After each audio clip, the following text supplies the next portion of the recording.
வணக்கம் தோழர்களே. இன்னைக்கு நம்ம விஜய் சேதுபதி அவர்களுடைய நடிப்புல வெளிவந்துள்ள ஏஸ் திரைப்படத்துடைய விமர்சனம் தான் பார்க்க போறோம்.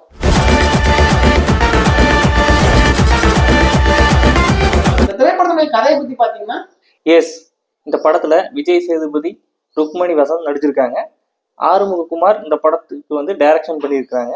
இந்த படத்தோட கதை என்னன்னு பாத்தீங்கன்னா, படத்துல ஊர்ல விஜய் சேதுபதி பெரிய அப்பாட்டகரா இருக்கிறாரு. அவரு என்ன பண்றாரு, மலேசியாவுக்கு போய் பணம் சம்பாதிக்கணும்னு மலேசியா கிளம்புறாரு. அங்க ஏர்போர்ட்ல யோகி பாபு பாக்குறாரு. யோகி பாபு நான் என்னுடைய ரிலேட்டிவ் அப்படின்னு நினைச்சிட்டு அவரோட ரூம்ல தங்க வைக்கிறாரு. தான் தங்கி இருக்கிற இடத்துக்கு ஆப்போசிட்ல ருக்மணி வசந்த்னு ஒரு ஹீரோயின் இருக்காங்க. பார்த்த உடனே காதல் வயப்படுறாரு. ஹீரோயினுக்கு பண கஷ்டம், எத்தனையோ கடன் வாங்கியிருக்காங்க போல. அந்த கடனை அடைக்கிறதுக்கு பேங்க்ல போய் கொள்ளையடிக்கிறாரு. கொள்ளையடிச்சதுக்கு அப்புறம் அந்த பணத்தை என்ன பண்ணாரு அப்படிங்கறத மீதி கதையை எடுத்திருக்காங்க. பழைய ஐடென்டிட்டி எல்லாத்தையும் அழிச்சிட்டு எல்லாரையும் போல சாதாரண வாழணும் ஆசையா இருக்கு.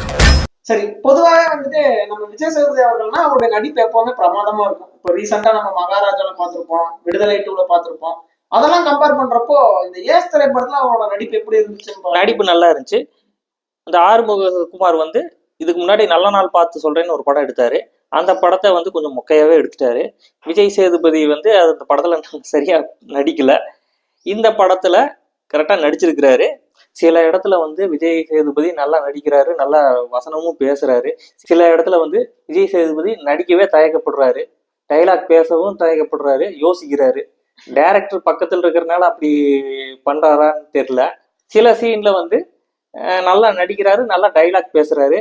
அசிஸ்டன்ட் டைரக்டர் சீன் எடுத்ததுனால பயப்படாம நடிச்சாரு. இந்த படத்தை பார்த்தாவே தெரியுது.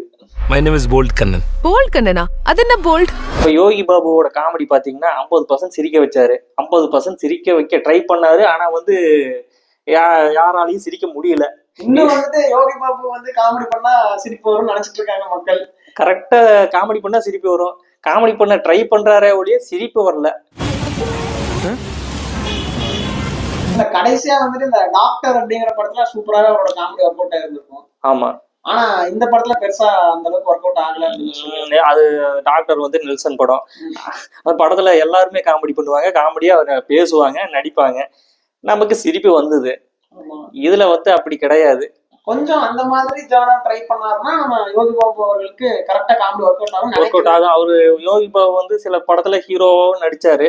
ஹீரோவாவும் நடிச்சு ஹீரோ போர்ஷனும் அவ்வளோக்கா ஒர்க் அவுட் ஆகல. காமெடியும் சரியா ஒர்க் அவுட் ஆகல.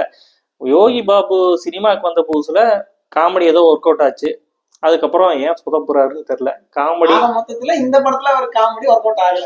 காமெடி 50% ஒர்க் அவுட் ஆச்சு. 50% சிரிக்க முடிஞ்சது, 50% சிரிக்க முடியல. காமெடி பண்றேங்கிற பேர்ல என்னத்த பேசுறாரு, எதுக்கு சிரிக்க வைக்க ட்ரை பண்றாரு, ஒன்னும் புரியல. டார்க் வெப்ல இதுக்கெல்லாம் சைட்ஸ் இருக்கு. டார்க் சாக்லேட்டா? அடுத்ததாக திரைப்படத்துடைய டைரக்டர் ஆறுமுககுமார் அவர்கள். அவர் இதுக்கு முன்னாடி ஒரு திரைப்படம் எடுத்திருந்தாரு, ஒரு நல்ல நாள் பார்த்து சொல்றேன்னு. அந்த படம் பாத்தீங்கன்னா ஒரு டிஃப்ரெண்டான கான்செப்ட் தான். ஆனா இருந்தாலுமே பெருசா போகல. அந்த படம் தியேட்டர்ல ரிலீஸ் பண்ற அளவுக்கு படம் ஒர்த் இல்ல. அந்த படத்தை ஒரு பிரைவேட் டிவில தான் போட்டாங்க. Okay okay. அந்த படத்தை கம்பேர் பண்றப்போ இந்த படம் எப்படி இருந்துச்சு?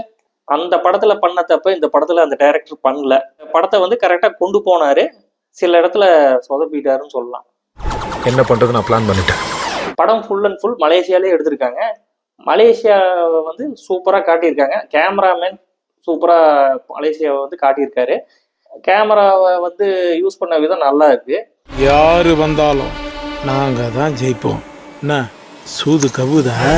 பொதுவாக ஒரு படத்துல ஒரு ஸ்ட்ராங்கான கேரக்டரா யார் இருப்பாங்கன்னா வில்லன் கேரக்டர் தான். ஹீரோவை விட வில்லன் கேரக்டர் எவ்வளவு ஸ்ட்ராங்கா இருக்காங்க, அவரை தாண்டி இவர் எப்படி ஜெயிக்கிறாருங்கிறது தான் படத்தை சுவாரஸ்யமாக கொண்டு போகும். அப்படி பாக்குறப்ப இந்த ஏஸ் திரைப்படத்துல வில்லன் கதாபாத்திரம் எந்த அளவுக்கு வடிவமைச்சிருந்தாங்க? வில்லன் கதாபாத்திரம் நல்லா வடிவமைச்சிருந்தாங்க. வில்லன் அவினாசும் பப்ளுவும் பேங்க்ல கொள்ளையடிச்ச பணத்தை மிரட்டி கேக்குறாங்க விஜய் சேதுபதி கிட்ட. பப்ளு 1998ல அவள் வருவான படத்துல நடிச்சிருப்பாரு. அதுல வில்லன் போர்ஷன் சூப்பரா பண்ணியிருப்பாரு. அந்த போர்ஷன் சூப்பரா இந்த படத்துலயும் பண்ணியிருக்கிறாரு. Villain portion okay. இதையெல்லாம் தாண்டி இன்னொரு விஷயம் சொல்லி ஆகணும். படத்துக்கு ப்ரொமோஷன் பண்ணல. படம் ரிலீஸ் ஆனது நிறைய பேருக்கு தெரியல. நிறைய தியேட்டர்ல படம் ரிலீஸ் ஆகல.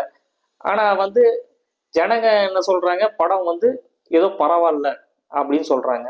ஒரு ஜேம்ஸ் பாண்ட் படத்துல கேசினோ கிளப் வந்து எப்படி காட்டியிருப்பாங்க, நீங்க என்னடான்னா குடிசை வீட்டுக்குள்ள கேசினோ காட்டுற மாதிரி காட்டியிருக்கீங்க. அதை கரெக்டா காட்ட வேண்டாமா சார்? அது எங்க இருக்கு? நெக்ஸ்ட் விஜய் சேதுபதி வந்து ஒரு கேசினோவில் வந்து சூதாடுறாரு, பல கோடி ரூபாயை வந்து தோக்குறாரு. அந்த தோக்குற பணத்தை வந்து திருப்பி தரணும்னு பேங்க்ல போய் கொள்ளையடிக்கிறாரு. கொள்ளையடிச்ச உடனே மலேசியாவில் வந்து ஒரு எம்டி ரோடா காட்டுறாங்க. ஒரு போலீஸு அது பின்னாடி ஜனங்க அந்த அவங்கெல்லாம் இருப்பாங்கல்ல, அப்படியெல்லாம் ஒன்றும் காட்டவே இல்லையே. அவர் மட்டும் தனியா ஓடிட்டு இருக்கிறாரு. மலேசியாவை எப்படிமா காட்டுவீங்க? Malaysia Malaysia. சரி, ஆக மொத்தத்துல நம்ம விஜய் சேதுபதியோட ஏஸ் வந்து அவருக்கு முன்னாடி நடிச்ச அந்த நல்ல நாள் பார்த்து சொல்ற படத்தை கம்பேர் பண்றப்ப இது பரவாயில்லதானா அப்படிங்கிற மாதிரி கேட்டா அந்த மொக்கைக்கு இந்த மொக்கை பரவாயில்லன்னு தான் சொல்லலாம். பரவாயில்லதான். ஆமா. ஓகே, சரி, ஓகே நண்பர்களே, இதே போன்ற நிறைய சினிமா விமர்சனங்களை பார்க்கணும்னு நினைச்சீங்கன்னா மறக்காம நம்ம நந்து சினிமா விளாக் சேனலை சப்ஸ்கிரைப் பண்ணிடுங்க.